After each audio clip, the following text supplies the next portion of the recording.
Hello বন্ধুরা, আমি চলে এলাম ঝুমা পাকশালায়। আজকে আমি তোমাদেরকে দেখো রান্না করে দেখাবো একটি নতুন রেসিপি। দেখো, রুই পুদিনা আমি তোমাদের রান্না করে দেখাবো। তোমরা সাথে থাকো, আমার পুরো রান্নাটা দেখো। তার জন্য লাগবে আমার, দেখো যে গোটা ধনে ভিজিয়ে রেখেছি, আর পোস্ত ভিজিয়ে রেখেছি, আর সাদা তিল, টমেটো, ধনেপাতা, পুদিনা পাতা, লেবু, আর এখানে পেঁয়াজ, রসুন, আদা গ্রেট করে রেখেছি, আর পাকা কাঁচা লঙ্কা কয়েকটা নিয়েছি। ঠিক আছে বন্ধুরা, আর নুন আর তেল তো লাগবেই। এবার আমি কড়াতে তেল দিয়ে দিচ্ছি। দেখো, কড়াতে তেল দিয়ে দিচ্ছি, মাছগুলো ভেজে নেব। তেলটা গরম হলে আমি মাছগুলো ছেড়ে দেব। তেল গরম হয়ে গেছে, আমি মাছ তেলে দিয়ে দিচ্ছি ভেজে নেবার জন্য।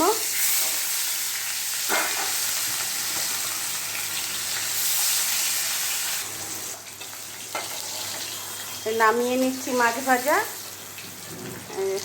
দেখো, নামিয়ে নিলাম।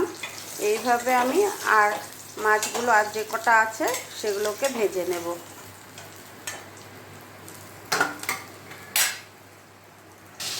মাছগুলো ভাজা হতে হতে আমি মশলাটা করে নিই। এই দেখো, ধনেটা যে ভিজিয়ে রেখেছি সেই ধনেটা আমি দিয়ে দিলাম, আর দিয়ে দেব তোমার পেঁয়াজ। এই পেঁয়াজ কুচি দিয়ে দিচ্ছি, আর দেব রসুন। এই যে রসুনটাও দিয়ে দিলাম, আর লঙ্কা। এবার আমি এটাকে পেস্ট করে নিয়ে আসছি। দেখো, আমার মাছ ভাজাগুলো হয়ে গেছে।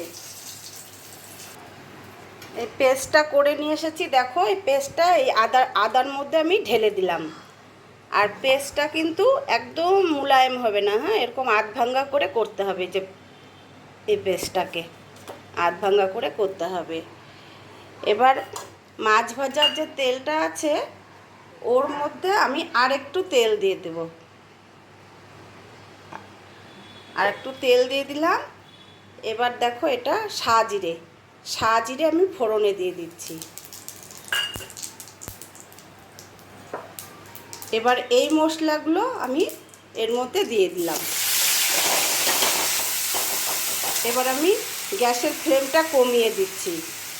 কমিয়ে দিয়ে আমি এই মশলাটা যে করেছি মিক্সারের মধ্যে, এইটার মধ্যেই আমি টমেটোটাকে পেস্ট করে নিয়ে আসছি। এবারে আমি টমেটোর পেস্টটা এই মশলাগুলোর মধ্যে দিয়ে দিলাম। দিয়ে এবার গ্যাসের ফ্লেমটা বাড়িয়ে দিলাম। বাড়িয়ে এবার একটু কষিয়ে নেব। এই গ্রেভিটার মধ্যে কিন্তু কোনো হলুদ পড়বে না। গ্রেভিটা যে হবে তার মধ্যে হলুদ দিতে হবে না। এবার আমি ভালো করে কষিয়ে নেব মশলাটাকে। আর মশলাটা কষাতে কষাতেই তোমাদেরকে আরেকটা মশলা করে দেখাচ্ছি। এবারে আমি দেখো, যে পোস্তটা ভিজিয়ে রেখেছিলাম, সেই পোস্ত আর তিল আমি দেখো একসাথে পেস্ট করে নিয়ে আসবো এটাকে। এই মশলাগুলো কিন্তু অনেকটা দেখো কষানো হয়ে গেছে।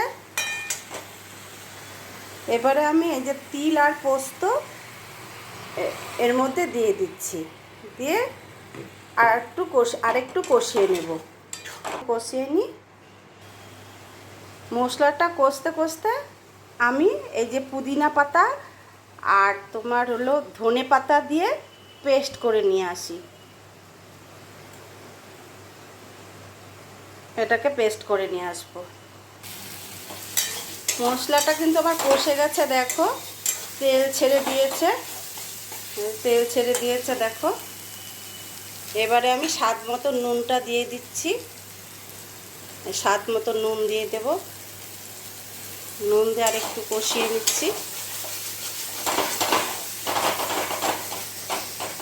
এবারে আমি চিনিটা দিয়ে দিচ্ছি।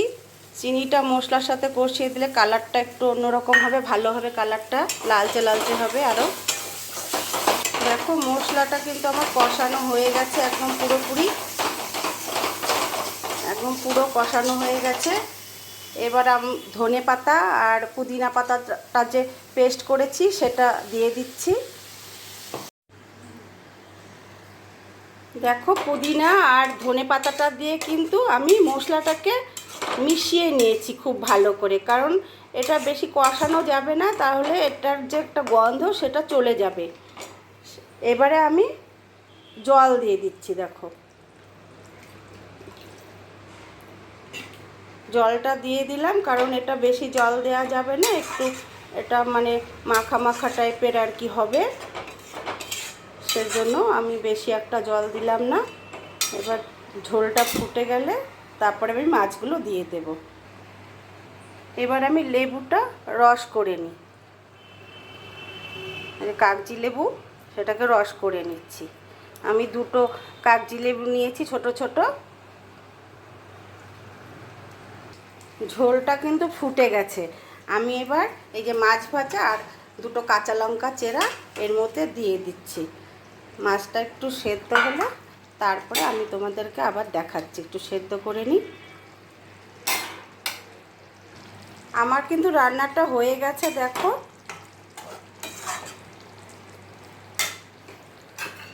এবারে আমি লেবুর রসটা দিয়ে নামিয়ে দেব। এই লেবুর রস দিয়ে দিলাম, এবার আমি নামিয়ে দেব। নামিয়ে দিচ্ছি থালাটার মধ্যে। এই রান্নাটা কিন্তু ভীষণ সুস্বাদু আর মুখরোচক। এটি ফ্রাইড রাইস, পোলাও এসবের সাথেও খাওয়া যায়। তোমাদের রান্নাটি কেমন লাগলো? ভালো লাগলে আমাকে তোমরা লাইক কমেন্ট করো, শেয়ার করো। সকলে ভালো থেকো, সুস্থ থেকো।